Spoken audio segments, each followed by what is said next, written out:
promised. We've been waiting for this day to be able to update you guys on our aquaponic system and all of our fish and plants that we've been busy working on. Just like the title says, every Monday we focus on a subject, and this subject for Mondays is mental health. And there's a lot of things we can do for our mental health. A lot of people think meditation and prayer, exercise, food, eating the right types of foods, having good friends and relationships and everything, and those are fantastic ways. The way that I like to calm my mind is through gardening and fish and being able to see things grow and produce. So I built myself my little Zen garden, and it's in a work in progress. And I wanted to kind of show you, since the last time it's probably been 6 months? No, like 6 months. 6 months? Yeah. Since we updated you guys, and that was like one thing over there. We have a lot more things. So come on over here. I'm going to show you some of my favorite parts of my Zen garden. Wait, should we explain our really weird garden gnome? No, we won't explain him. You guys can just wonder about that. So this is my koi pond. I've had it here for about 2-3 years now. The 3 koi are right there, right in a line. It's hard to see the black We one. have a white, there he is. black, orange, and then we also have a dojo loach. He's hiding right behind the pump back there. There's about 100 mosquito fish down here, so that helps keep care of all the mosquitoes overpopulating. They'll eat all the mosquito larvae if the mosquito try to lay it down in on the water. Right here, this is a new lily that I just bought. I've never had a lily in my aquaponics before, and the flowers are going to be bright orange. It's going to be very beautiful. This plant right here, this is called pennywort. It just grows. It's indestructible pretty much. So it'll make a nice cover because the summertime's coming around. And the more I can cover the surface of the water, the more relaxed the fish stay and the water stays cooler. You want to go? So we have some mint over here that we use for drinks and just chewing on because it's yummy. And then we're growing a mandarin orange tree right here, and then a bunch of aloe vera for summertime. We have that kind of around the house. And then let's move over to the actual garden. So this is the aquaponics section. The koi pond's just more for chilling out and relaxing. Here in this bucket we have a wide range of vegetables. Watermelon and some zucchini is going to be coming through. This right here is carrots. We made this little contraption here to kind of start some green beans.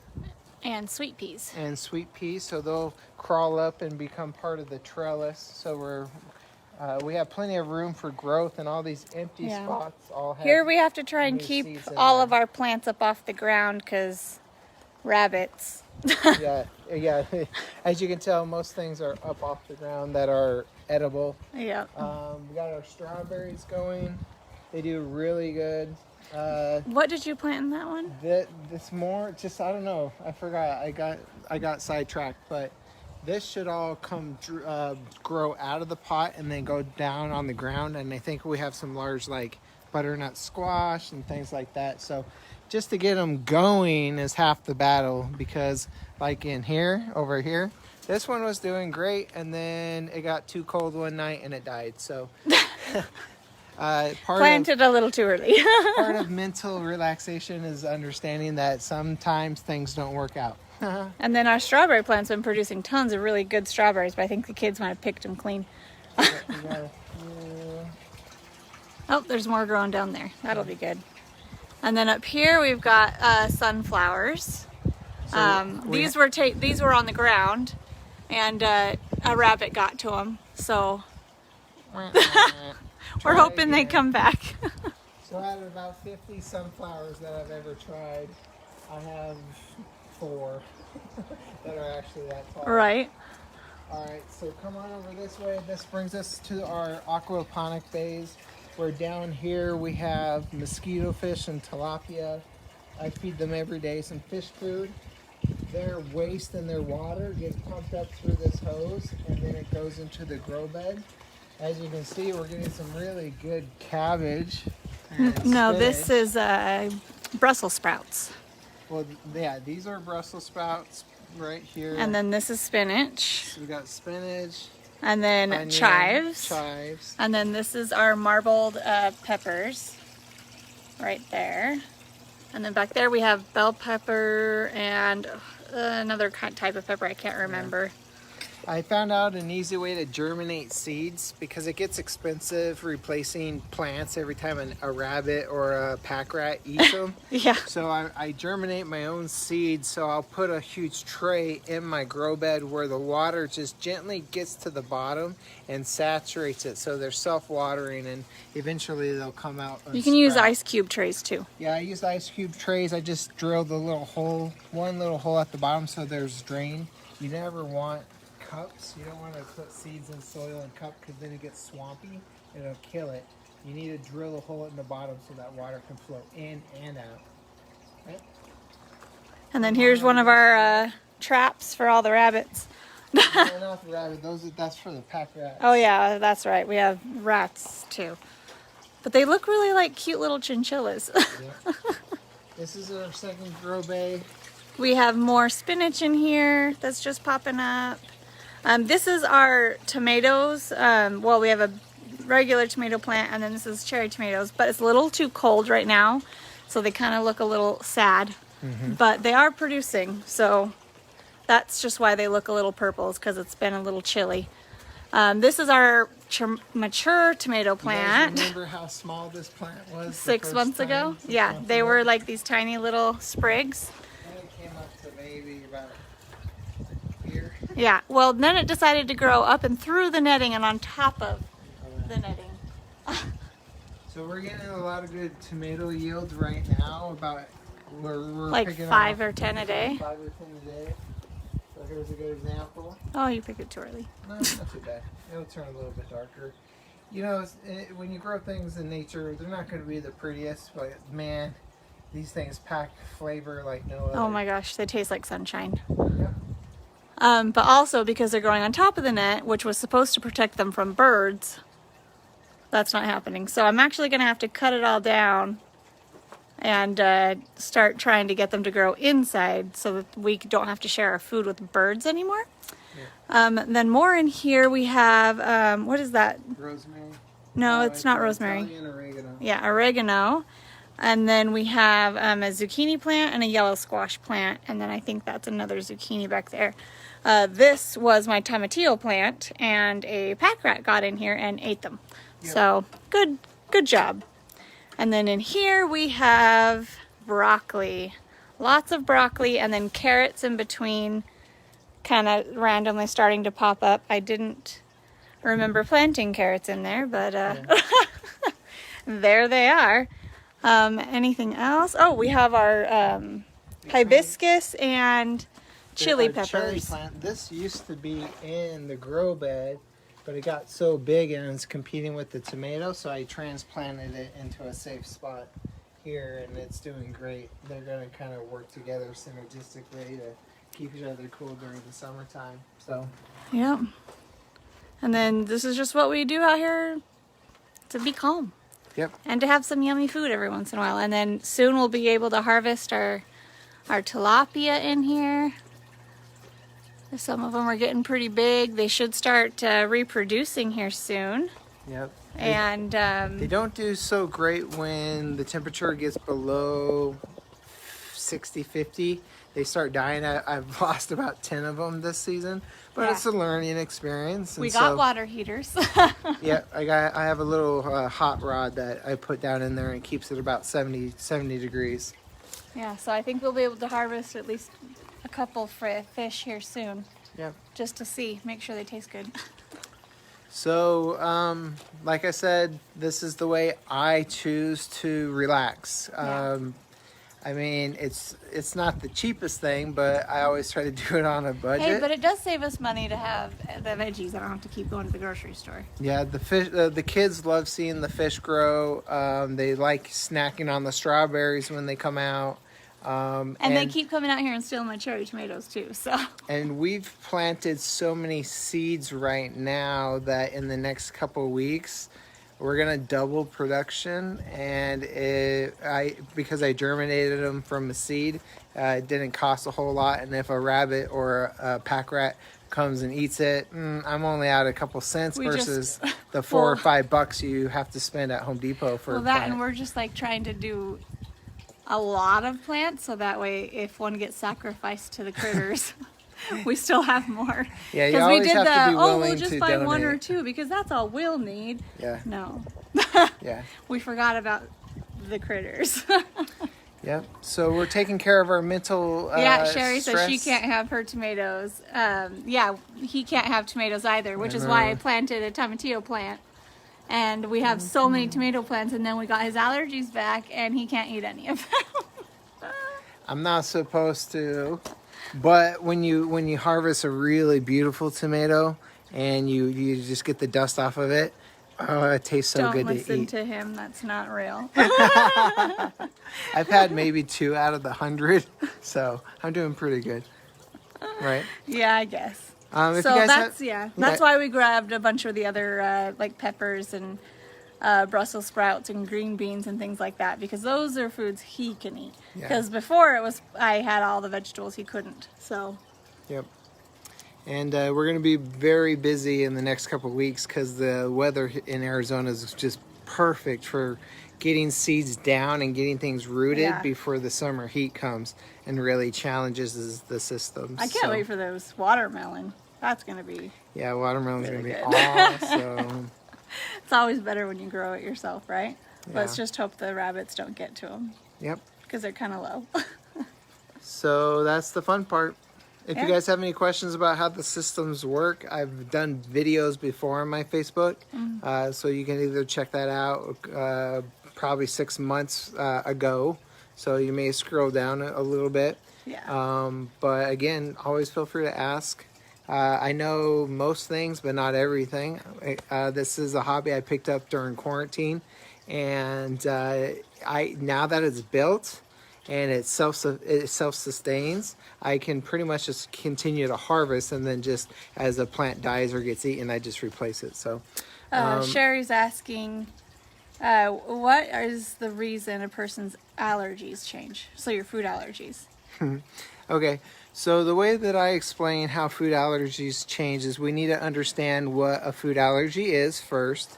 A food allergy is literally your immune system sees whatever protein or sugar or anything that's in chemical makeup of that food. The chemical that's in that food, your immune system will react to it as if it's bacteria, virus, cancer, fungus, yeast. It doesn't matter, and that's something I try to really teach my patients, is you need to understand your immune system is incredible, and it's going to do a lot to keep your body clean. And that's where a lot of autoimmune issues come from, is we're toxifying our body and our immune system's trying to clear out that garbage, and then that develops an autoimmune system. So how do you reverse it? You don't have to beat up the immune system or depress it. What you got to do is find out what's triggering your immune system to go after it. So anyways, long story short, is we all are very sensitive to certain types of foods, and there's ways of trying to figure that out. You can read a whole list of, hey, these are some common allergies like peanuts and gluten and dairy and things like that, and you can try that.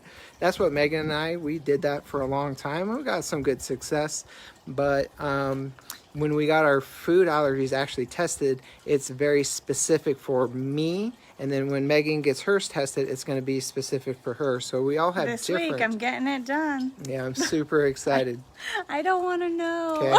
So to answer your question, I kind of had to give it a little bit of background, but to answer the question is, your immune system can get really ramped up if it's under a lot of stress and a lot of work, just like we do. If you go to work and your inbox is full and you're going crazy, any small task drives you nuts. So that's kind of like food sensitivities. If we're constantly bombarding our bodies with these, it really provokes the immune system, and it provokes autoimmune diseases. It provokes gut inflammation and illness. It also provokes like a more reaction to other organ foods fatigue. too. Yeah, organ fatigue, especially like the liver and the adrenals. Anyways, and so what happens is if you have an immune system that's really overstimulated, you'll have a lot of food allergies because any slight of irritation, they've already built up this huge army to go after these foods. So you're going to test positive most likely for a lot of different types of foods when you're really sick. Yeah. Then what you do is then after years of time staying away from those foods, you get retested again because the things in our bodies should self-regulate and come back as long as you stay away from your allergens. You get retested and you keep your fingers crossed that the list of foods go down because well, staying away from your allergens indicate... and any of your other triggers too. Yeah. So sometimes we have patients that, you know, a year later they still have the same food allergies or maybe a few more have been added onto it, and it's just because maybe they're working through something else. So you never know. So depending on how agitated the immune system is at that current time can indicate how your body is doing. I've had patients that are extremely sick, and I know from blood, I know from stool, I know from urine, and then we test their food allergies, and I'm like, you're going to have thousands of food allergies. I just know it. And then they only have about 5. So what does that mean? That could possibly mean that their immune system is so fatigued and so burnt out that it can no longer react as intensely as it should. So the people fall kind of within a couple of categories. Basically standard food allergies and it's kind of easy. Then you got me where I have a ton and I have a lot of sickness 34. to it. Yeah, I have 34 food allergies. And then there's the Shirley second said group. she went from 25 down to 21 this last time. So small improvements. That's awesome. Hope you got some good foods back. Yeah, right? So yeah, that's why. Good question. Anything else? Let's see. Oh, love you too, Doreen. Hi, Brittany Wyatt. You better be behaving yourself. Ignorance is bliss, but avoiding your allergies makes a huge difference. It sure does. Yeah. It sure does. She can't have Heather can't have tomatoes either. Isn't it hard? It's like bye-bye ketchup. Red is dead. Love it, Rachel. You remembered. Can't have tomatoes. Allergies. Yum. Oh, that's it. All right. Well, then we actually have to head back to the office now. So here we go. Thank you guys for checking in on us and allowing us to show you our update on our expanse. Remember, we started out with just this one, and now we are 4 bays deep. So it's been fun and I think educational. we might be obsessed. And the more, here's the last little bit. So I do this because I have a bachelor's of science in human biology. So biology has always been a huge interest, and I've been very good at it. And so when you're interested in it and you're good at it, it provokes things like this. This is biology 101, is the balance between sun, fluids, nutrients, excretion, and detoxification. So if it's kind of like these are my patients, and every day I have to come home and assess what are your vitals. What are your vitals? And so the more you can understand about basic biology, the better off you'll be health-wise. The major medical, they've lost complete touch. They're not even in the same realm of biology when it comes to a lot of what they do. Unfortunately, pharmaceuticals cannot replicate the strength and the healing capacity of actual natural substances. So that's what we teach at the Wellness Way, and that's why we use liquid herbs. Mm-hmm. Is when you take a liquid herb, it gives you a ton of building blocks that your body can strip apart in chunks that they need. It's kind of like string cheese. You start with a stick and you just slowly start peeling pieces off. That's what our body does when we take a liquid herb, is we give it these huge phytonutrients, and then the body breaks it down and can turn it into testosterone, to estrogen. It can melatonin, so you can sleep at night. Oh man, there's so many great things. So if you ever wondered why the Wellness Way uses liquid herbs, and they, to be honest, they taste really bad. Like that, we go check on our page like a little while down. There's a whole video on what's your shot face. Like when you take your shot of of the herbs. It's so gross, but that's how I actually get my kids to take them. Is I showed them that video and I was like, let's see what your shot face is, and so now they think it's a game. And it's kind of fun. So, but they work so well, so I don't care if they taste like crap, you know? I mean, Yeah, it's it's 2 incredible. seconds. It's 2 seconds of crap, and then you feel good. So, And remember that we use these things only temporarily. Yeah. So we identify weaknesses in the body through testing. We support the system as it starts to heal. Once it's healed, then you back off and you don't have to take any liquid herbs or any multivitamins or hormones or things like that, because God gave us the ability to produce those all on our own. And unfortunately, there's a lot of people out there that are giving incredibly bad advice to you, medical wise, because of other interests besides your health. So thanks, guys. all right, we'll talk to you guys later. Bye. Bye.